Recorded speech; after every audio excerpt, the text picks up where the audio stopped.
마태복음 20장 1절부터 16절까지 말씀 제가 봉독해 드리겠습니다.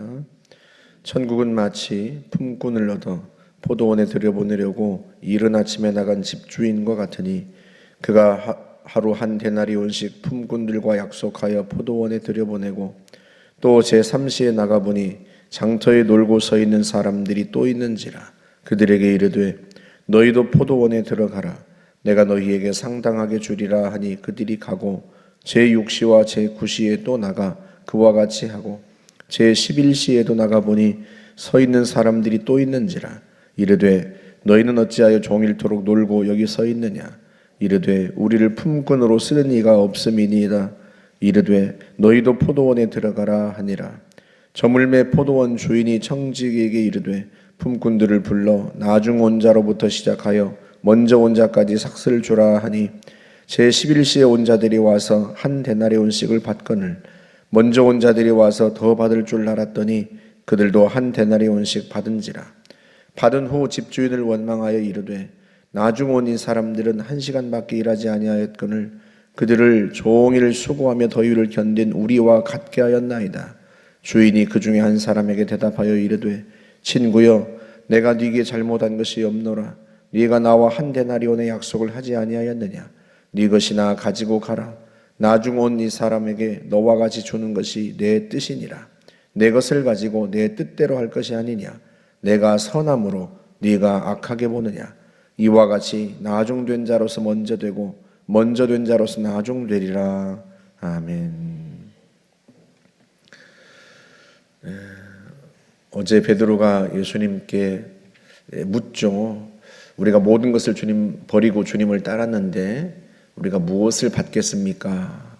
무슨 상을 받습니까? 그런 뜻인데요. 주님께서 거기에 대해서 대답을 하셔요.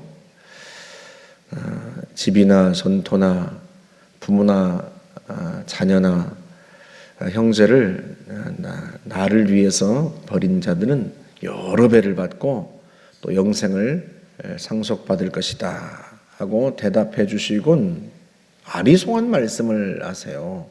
먼저 된 자가 나중되고 나중된 자가 먼저 되리라.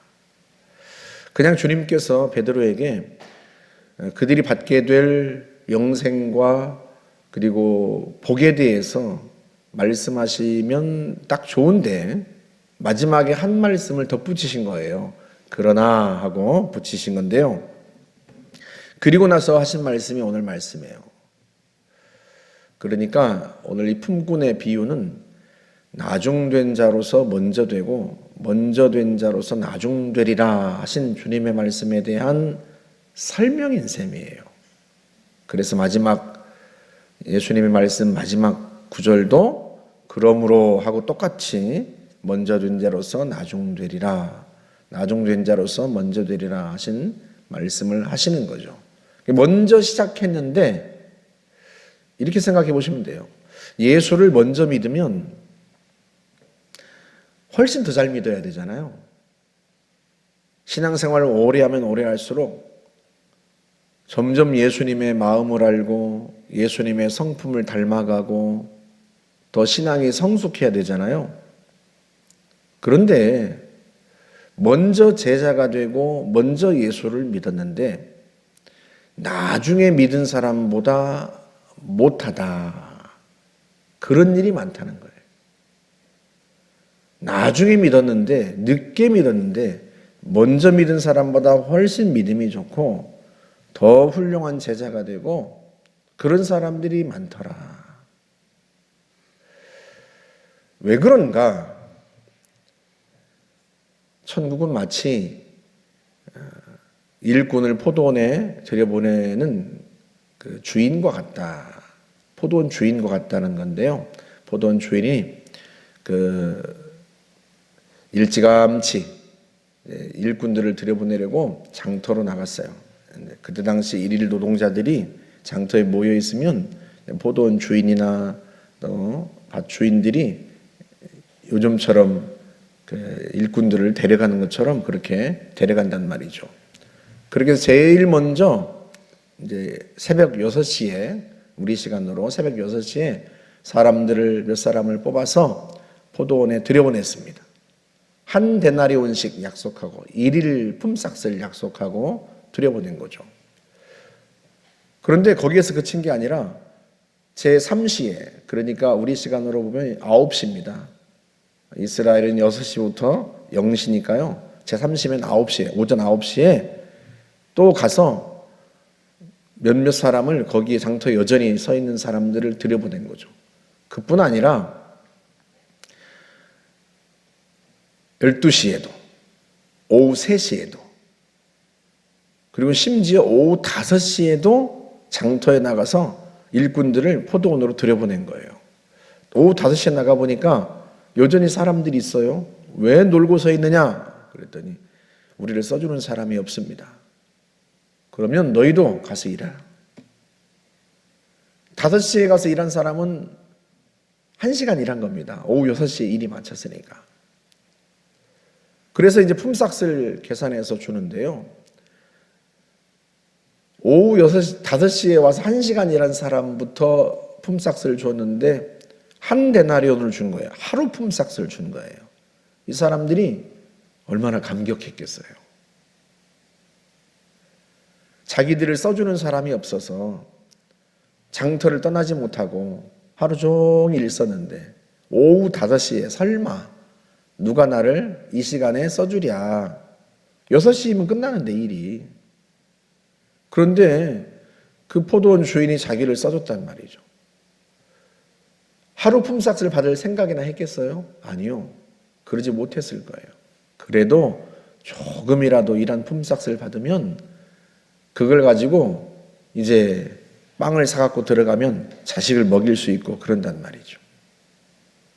그런데 한 데나리온, 온전한 하루 품삯을 받은 거예요. 그 주인에 대한 감사가 얼마나 컸겠습니까? 그 다음 날은 아마 돈도 안 받고 일해 주려고 한 그런 마음도 먹었을 거예요. 그런데 그걸 보고 아침 6시부터 하루 종일 와서 일한 12시간 일한 품꾼이 이야, 저 사람이 1시간밖에 일 안 했는데 저렇게 많이 하루 품삯을 받았으면 나는 엄청 많이 받겠다. 그리고는 기대했는데 한 데나리온 받은 거죠. 그러자 주인을 원망합니다. 저 사람들은 1시간밖에 일 안 했는데 하루 종일 떼약볕에서 일한 우리와 똑같이 주시다니요. 이 사람들이 한 데나리온 약속을 받았어요. 한 데나리온을 받은 거예요. 처음에 이들이 선택받았을 때 처음에 다른 사람보다도 누구보다도 먼저 자기들이 일하러 가도록 선택받았을 때 얼마나 감사했겠어요. 하루하루 벌어먹고 사는 사람들 입장에서는 누군가 나를 일꾼으로 뽑아준 게 너무 감사해요. 일꾼으로 뽑아줬다는 것 자체가 가족들이 먹을 양식을 얻을 수 있다는 것이고, 그래서 그 감사함으로 열심히 일했을 거예요. 그런데 그 한 데나리온 약속받은 한 데나리온을 받았을 때 감사한 게 아니라 원망했다는 거예요. 감사를 잃어버린 거죠. 다른 사람과 비교하면서 나보다 늦게 와서 일한 사람에게 나와 똑같은 걸 주다니, 그게 너무 속상하고, 그래서 하루 종일 가졌던 감사가 한순간에 날아가 버리고 원망으로 바뀝니다. 사실은요, 하나님의 나라는 은혜죠. 은혜의 나라죠. 처음 선택받았을 때 그 사람들이 내가 마땅한 대우를 받았다 그렇게 생각했겠어요? 그렇지 않아요. 내가 은혜를 받았다 이렇게 생각하죠. 일할 수 있는 은혜, 하루 품삯을 받을 수 있는 은혜, 내가 누구보다도 다른 많은 사람들이 있는데 그 중에 내가 먼저 선택받았다는 것에 대한 감사, 은혜로 시작한 거예요. 다른 사람들도 마찬가지죠. 9시나 12시나 오후 3시, 뭐 다 오후 5시에 일한 사람 말할 것도 없고요. 그들이 선택받은 것 자체가 은혜입니다. 그리고 나중에 받은 품삯도 다 은혜입니다. 마땅히 일한 거에 대한 대가를 받았다고 생각하지 않았을 거예요. 그러지 않았겠습니까? 마땅히 내 수고한 거에 대한 대가가 아니라 이건 저분의 호의다, 호의. 그래서 하나님의 나라는 근본적으로요, 하나님이 우리에게 베푸신 호의이고 은혜입니다. 우리가 마땅히 하나님의 나라에 갈 만큼 그렇게 합당한 삶을 살아간 사람이 없어요.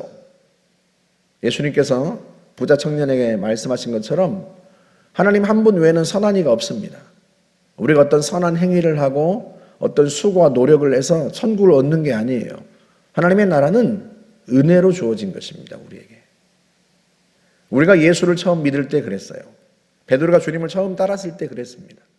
자기를 선택해 준 거에 대한 감사, 그게 은혜예요. 자기같이 부족한 사람을 주님이 제자로 부르신 것. 여러분 마가복음 3장에 보면 많은 사람들을 예수님께서 산 위에서 내려오셔서 많은 사람 중에서 12를 뽑으신 거예요. 그 많은 사람 중에 나보다 잘난 사람도 많고 대단한 사람도 많은데 그 중에 나를 뽑으셨으니 이 얼마나 감사한 일인가. 은혜란 말이에요, 은혜. 예수 믿은 게 그겁니다. 그런데 어느 순간 그 은혜에 대한 감사와 감격을 잃어버리는 거예요. 그리고 마치 내가 마땅한 걸 받은 것처럼 그렇게 생각하는 거죠. 내가 집사가 된 게 마땅하고 내가 권사가 된 게 마땅하고 내가 이런 대접을 받는 게 마땅하고 왜? 내가 그만큼 수고했으니까. 은혜를 잃어버리는 거예요. 은혜를. 감사를 잃어버리고. 그러면요, 그 사람의 신앙이 오래 일한 것과 상관없이, 오래 믿은 것과 상관없이, 오래 수고한 것과 상관없이 그 가치가 뚝 떨어지는 겁니다. 주님이 지금 그걸 말씀하고 계신 거예요.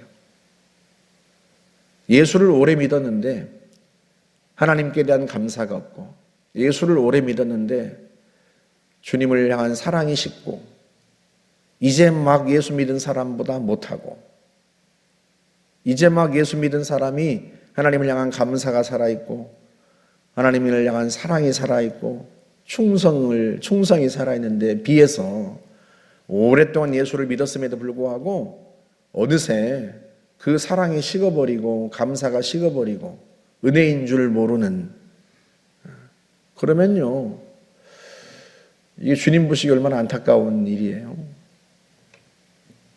예수를 오래 믿으면 주님과의 관계가 더 깊어야 돼요, 사실은. 신앙이 더 성숙하고 그 인격이 더 성숙하고 주님께 대한 감사가 더 넘쳐야 되고 그게 정상입니다. 그렇지 않습니까? 그런데 우리의 신앙이 어떤가? 형식적이 되고 열정은 사라지고 감사도 사라지고 감격도 사라진 채 그냥 내가 이만큼 했는데 나한테 뭐라도 해주셔야지 하는, 내가 주님을 위해서 내 목숨도 바치리라 했던 그 첫 감격은 사라져버리고 내가 이만큼 수고했는데 주님이 나한테 왜 복을 안 주셔? 내가 수고한 대가를 주셔야지. 이런 식으로 신앙이 변질돼 버리는 그런 사람들이 많다. 요한계시록 2장 3절에서 주님께서 에베소 교회 성도들을 칭찬하시죠. 네가 참고 나를 위하여서 견디고 게으르지 아니한 것을 내가 안다. 그런데 네가 처음 사랑을 버렸다. 처음 감격하고 감사하고 그 은혜에 대해서 열정적으로 반응하던 그 처음 마음을 버린 거예요. 그래서 뭐라고 말씀하세요? 어디서 떨어졌는지를 생각해라. 무엇 때문에 그 마음이 식었는지 생각해라. 회개하라. 그러지 않으면 내가 와서 네 촛대를 그 자리에서 옮겨버리겠다 하고 말씀하십니다. 이게 교회에 하신 말씀이거든요. 교회가 촛대입니다. 촛대를 그 자리에서 옮긴다는 게 무슨 뜻이겠어요? 주님이 더 이상 글을 쓰지 않으시겠다는 뜻이에요. 그 교회를 쓰지 않으시겠다는 뜻입니다. 감사를 잃어버린 사람, 사랑을 잃어버린 사람을 하나님이 어떻게 쓰시겠어요? 쓸 수가 없어요. 왜? 불평하고 불만할 텐데요. 그래서 여러분, 참 영적 원리가요, 먼저 예수 믿었는데 이제 막 예수 믿은 사람보다 못한 사람도 많다. 이제 막 예수 믿었는데 오래 믿은 사람보다 더 주님을 사랑하고 더 주님께 더 가까이 나아간 사람이 많다. 그게 주님이 하시는 말씀이에요. 우리는 그렇게 되면 안 되죠. 그런 사람들이 있을지라도 우리는 주님을 향한 내 사랑이 식지 않고 주님께 대한 나의 감사가 여전히 뜨겁고 그 주님의 은혜에 대해 감격하며 예배하고 주님을 향하여 충성하고 헌신하고 봉사한 그 마음이 꾸준하게 가야 돼요. 꾸준하게. 그리고 더 주님을 닮아가고. 그 마음 유지하는 거 쉽지 않지만 늘 주의 은혜를 생각하면서 내가 처음 선택받았던 그때 그 순간 주님이 나를 위해 십자가 지신 그 놀라운 은혜에 감격했던 그때를 기억하고 내가 그 십자가 앞에 매 순간 서서 주님이 나를 위해서 저 고난을 당하셨는데 내가 주님을 위해서 무엇인들 못하랴 하고 어떤 마땅한 보상과 대가를 기대하면서 하는 게 아니라 주님을 향한 사랑 때문에 감사와 감격 때문에 그 은혜에 대한 감사 때문에 변함없이 주께 충성하고 헌신할 수 있는 그런 저희들이 되었으면 좋겠습니다. 함께 기도하겠습니다. 좋으신 하나님 감사합니다. 처음 부름받았을 때의 그 순간, 그 감격, 그때 그 은혜를 우리가 잃지 않기를 원합니다. 매 순간 주님의 십자가를 바라봅니다. 나를 위해 고난당하신 주님을 바라보며 나 또한 주를 위하여 충성하리라 결단하고 다짐할 수 있는 저희들이 되게 하여 주옵시고 성령께서 우리 가운데 충만하게 임하여 주시어서 주님을 오래 믿으면 믿을수록 더 주님을 뜨겁게 사랑하고 더 주님과 깊은 관계로 나아갈 수 있도록 하나님 복을 내려 주옵소서. 예수님의 이름으로 기도하옵나이다. 아멘.